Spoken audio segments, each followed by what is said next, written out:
They say there are books so dangerous, so revealing, that they were buried by time itself, silenced not by accident, but by design. The Book of Enoch is one of them. Imagine a text so ancient it predates the Bible, yet speaks of fallen angels descending from the heavens, secret knowledge passed to humans, and a divine judgment unlike anything we've been told in Sunday school. Now ask yourself, why was it banned? Why did early religious leaders suppress it? And more importantly, what secrets does it still whisper to those willing to listen? This is not just another ancient scroll. The Book of Enoch presents a cosmology so vast, a metaphysics so layered, that it challenges the very structure of mainstream religion and spirituality. Within its pages, we encounter the Watchers, celestial beings who fell to earth, shared forbidden knowledge, and forever changed the course of humanity. We read of interdimensional realms, hidden sciences, and esoteric truths about the soul's journey through the many planes of existence. And yet, this book was left out of every major version of the Bible, declared apocryphal and cast into shadow. For centuries, it was kept alive only through whispers among mystics, scholars, and secret societies. But today, we are opening that vault again, not to provoke, but to remember.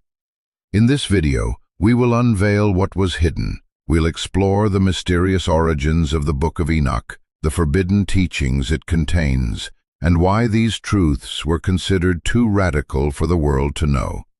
From the fall of the angels to the secrets of vibration and inner light, this is a journey through time and space, and into the forgotten architecture of the soul. Prepare yourself. What you're about to hear may not just change what you believe. It may awaken something ancient within you. To read the Book of Enoch is to step outside the timeline handed down by tradition. It is not merely a text, but a key, one that unlocks a forgotten cosmology where humanity is not the pinnacle of creation, but the consequence of celestial error and divine rebellion. At its heart lies the haunting tale of the Watchers, a group of angelic beings who descended upon the earth not as protectors, but as trespassers. They crossed boundaries never meant to be breached, boundaries between spirit and matter, between heavenly order and earthly freedom. These Watchers, beings of light, knowledge, and immense power, taught mankind the arts of heaven. But their gifts were not given in purity. They taught metalworking, enchantments, the reading of stars, and even cosmetics, not as simple technologies, but as keys to manipulate form and appearance, to mimic divinity without becoming it.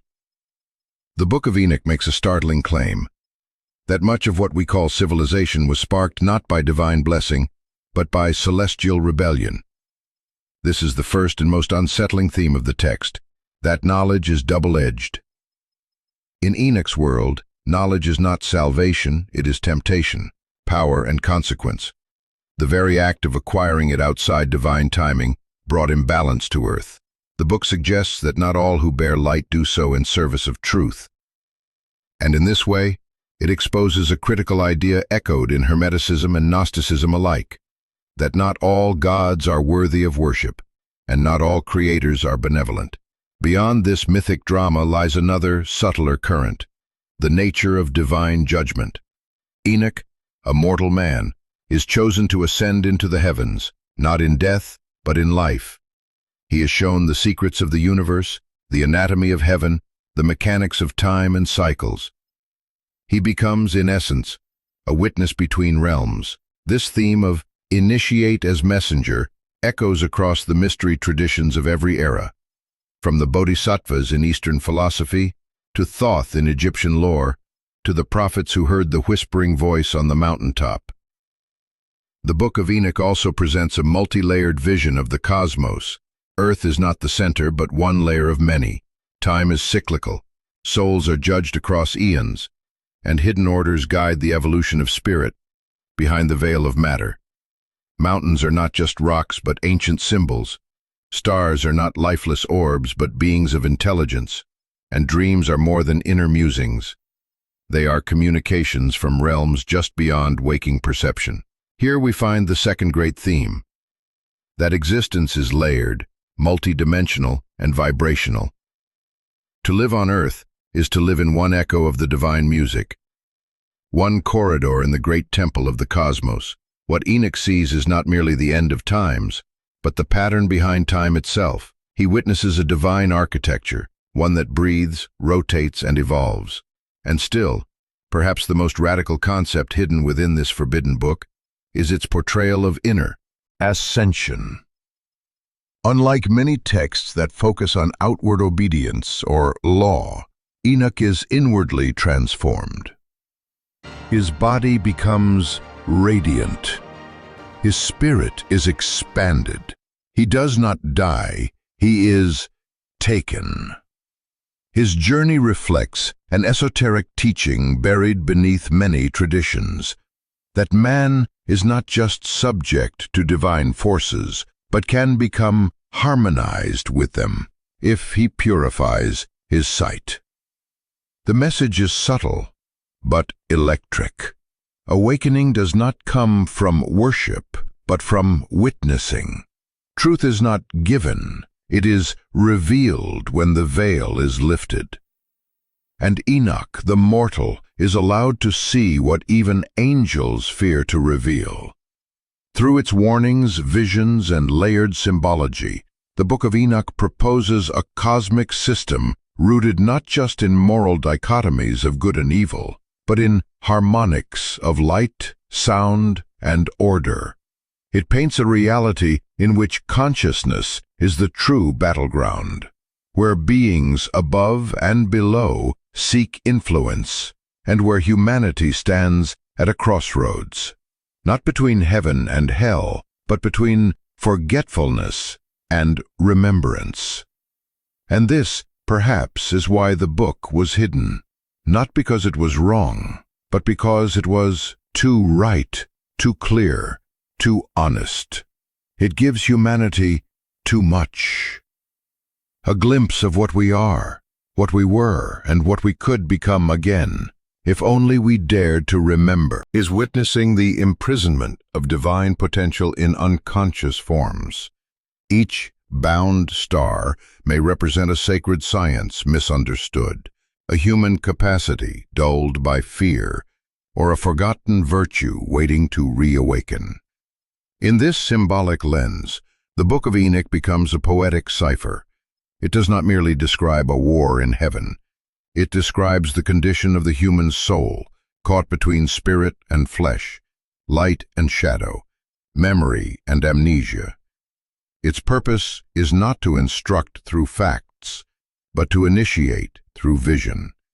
The flood sent to cleanse the earth after the corruption of the Nephilim is not just a physical event. It is an inner cleansing, a return to original vibration. The waters, often seen as destructive, are in truth agents of rebirth, washing away the residues of misaligned thought and restoring the harmony of the cosmos. Noah, the preserver, becomes a symbol of the inner witness, the part of us that holds sacred memory and carries the seed of renewal through the storms of transformation. Every line of the book, when read through this lens, becomes a veil over a deeper truth. The universe Enoch travels through is not separate from us. It is us. His ascent is our ascent. His warning is our reflection. His visions are the dream we are all trying to remember. The Book of Enoch was never merely a document. It is a living myth, encoded in cosmic metaphor, and written not just for its time, but for a moment such as this, when humanity once again stands on the threshold between knowing and forgetting, between descent into distraction and the long road home to the light. Mystical texts often feel like they belong to some unreachable plane, trapped in the language of the past, sealed in ancient script, removed from our routines. But the Book of Enoch was never meant to remain in the clouds. It speaks through the symbolic, yes, but it speaks to the seeker who lives amidst traffic lights, morning routines, and quiet fears. Its visions are not museum relics, they are mirrors. To read Enoch with awareness is to confront a forgotten truth, that your life is not random, that your every choice ripples through something much larger than you, and that unseen forces, some benevolent, others manipulative, move in step with human consciousness. Once this realization sinks in, a new kind of responsibility dawns. Let us begin with the Watchers. Their myth echoes in every modern entanglement between technology and spirit, between control and freedom. In today's world, we too are visited daily, not by winged beings, but by algorithms, frequencies, and systems designed to seduce, distract, and feed off attention. The fall of the Watchers mirrors the fall of human will under the weight of artificial stimulation. Awareness then becomes the shield. Every moment you choose presence over programming, depth over noise, you reenact the sacred rebellion against corruption. The story of the Nephilim reminds us what happens when power grows unchecked by wisdom. Look around. Wherever industries dominate the Earth's cycles, wherever influence is weaponized for control, the giants still walk. But Enoch does not call for us to fear them. He calls us to see them, to understand their nature, and to anchor ourselves in a higher order, one not ruled by appetites but by inner alignment. In a world obsessed with outward growth, he reminds us that true stature begins in silence. The journeys Enoch makes through layers of heaven are initiations.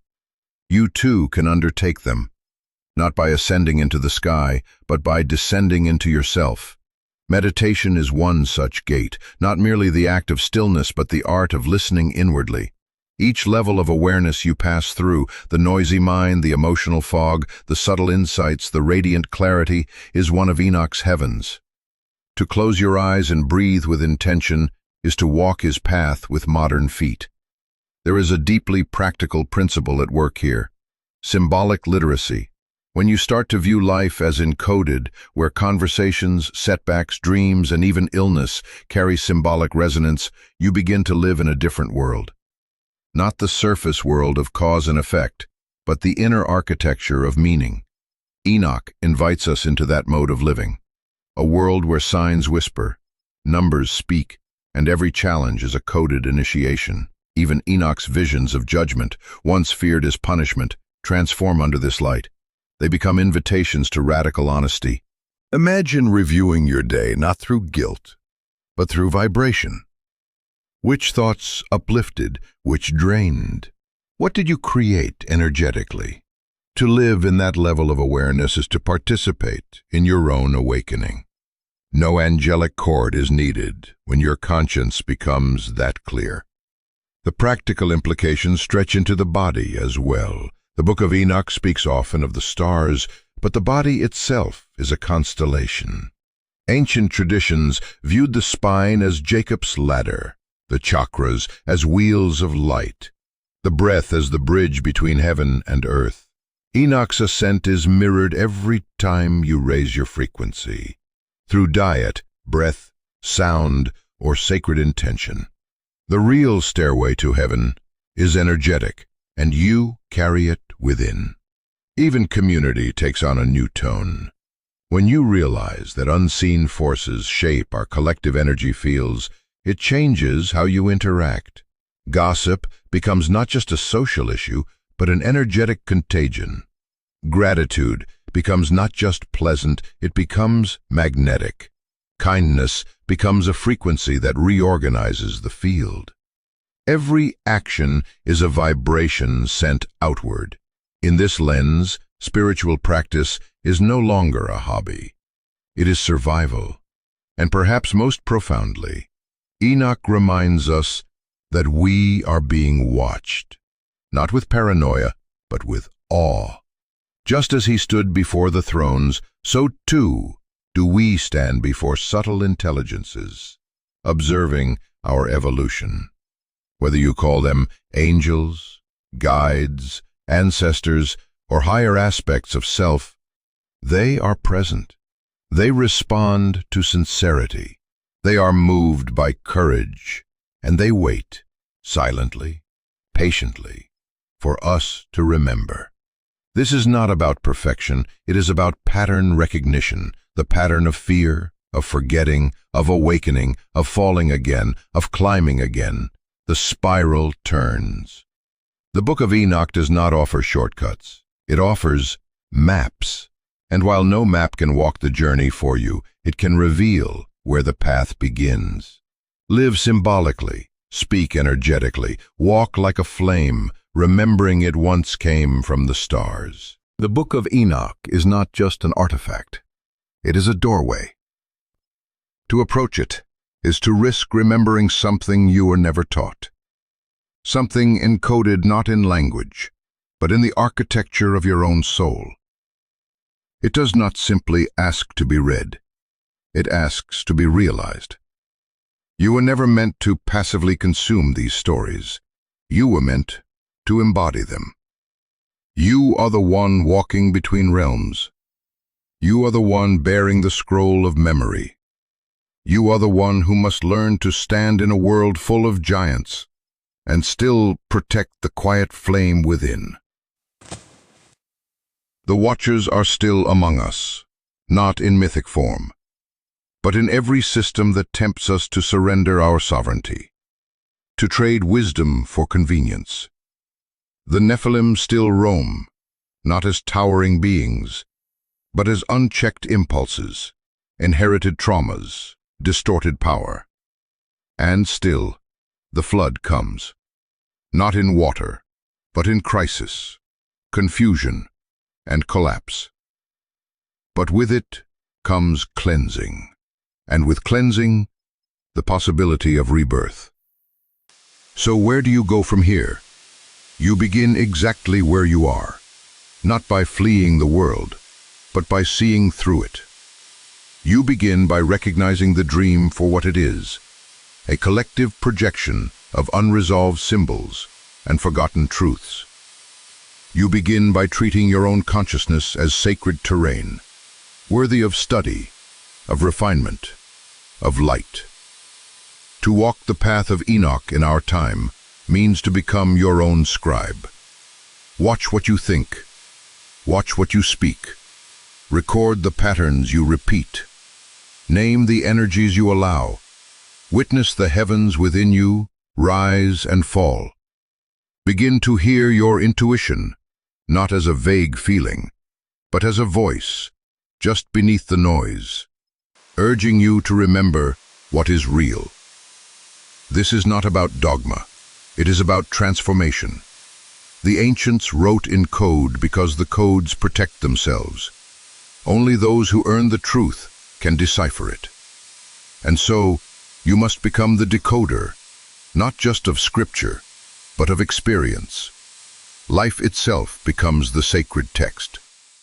The Book of Enoch was hidden, yes, but perhaps it was also hidden within you, waiting, whispering, until now.